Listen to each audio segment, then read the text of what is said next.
saddex wadan ee aan booqanay waa wadamada Sacuudiga magaalada Riyaad ee caasimadda tagnay halkaas waxaan uga qayb galnay shir weyn oo dalalka islaamka iyo dalalka kale ee carabta ah iyo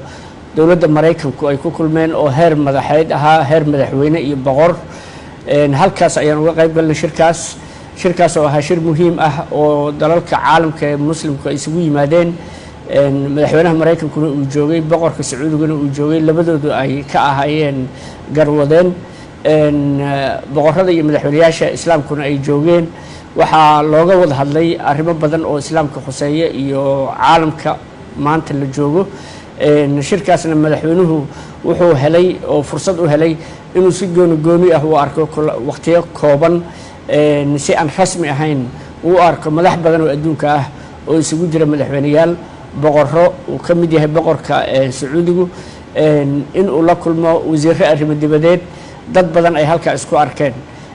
waxaana noogu xigtay markii shirkaasi dhamaaday wada hadal dawladda Sacuudiga aan la galnay wada hadalkaas oo miro dhalkiisu ahaa in dalka Sacuudiga uu naga kaalinayo mashaariic horumarineed oo ay ka mid yihiin airport la dhisayo oo cusub wadooyin dhowr ah oo dib loo dhisayo iyo in uu dhiso dib u dhis ku sameeyo dhismayaashii dawladda iyo xarumihii wasaaradaha isla markaasna waxay boqortooyada Sacuudigu ogolaatay in ay mashaariic inta ka badan oo xagga horumarinta ah ay samayso waxayna aan isla gaarnay in isla toddobaad gudihiis ama toddobaadka soo socda uu wafdi heer wasiir ah iyo guddi farsamo ay ka baxaan halkan oo ay tagaan dalka boqortooyada Sacuudiga oo halkaas mashaariic badan oo u badan xagga kaabayaasha dhaqaalaha iyo mashaariic horumarineed oo shaqooyin u abuuraya kumanyaal dhalinyaro Soomaaliyeed ah in qalinka lagu duugo oo halka lagu kala saxiixdo kadib waxaan tagnay magaalada Djibouti caasimadda jamhuuriyadda Djibouti halkaas oo aan wada hadal la galnay isla maalintii aan tagnayba madaxweynaha iyo xubno ka tirsan golihiisa wasiirada qaarna gooni aan soo aragnay madaxweynayaashuna ay toos u soo arkeen oo labadooda wada fariisteen halkaasna waxaan ku gaarnay iskaashi in labada dal ay sameeyaan kadib markii looga mahad celiyay dawladda Djibouti dadaalka walaalnimo ee muddada dheer ku haysay dalka Soomaaliya iyo taakulada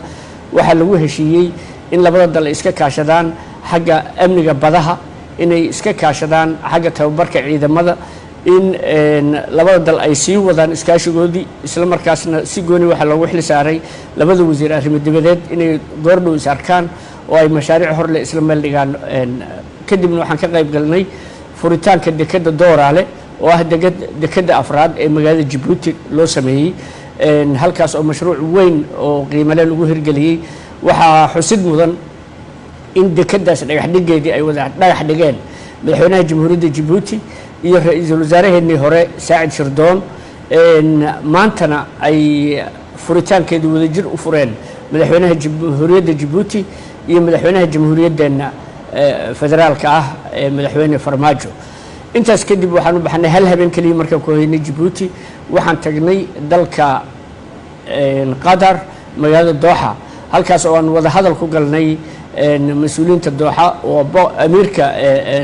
Qatar dalka Qatar uu madaxweynaha iyo wafdigiisa ku qaabilay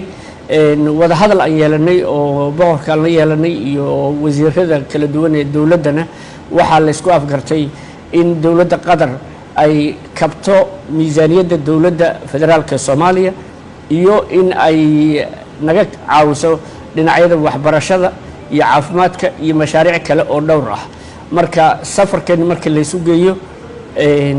Sacuudiga haddaan ku kabo waxa kamid ahaa heshiiska dhinaca amniga ayaa kamid ahaa qalabaynta iyo tababarka ciidamada marka haddii la isu geeyo safarku wuxuu ahaa safar guul ku soo dhamaaday wax badan ay uga soo hoydeen Soomaaliya waxaana xusid mudan safarkaas in aan khasnada dawladda Soomaaliya $1 aanu ka bixin oo ay ahayd mid dhamaantiis ay dawladihiina marti galiyay ay qabeen kharashka safarka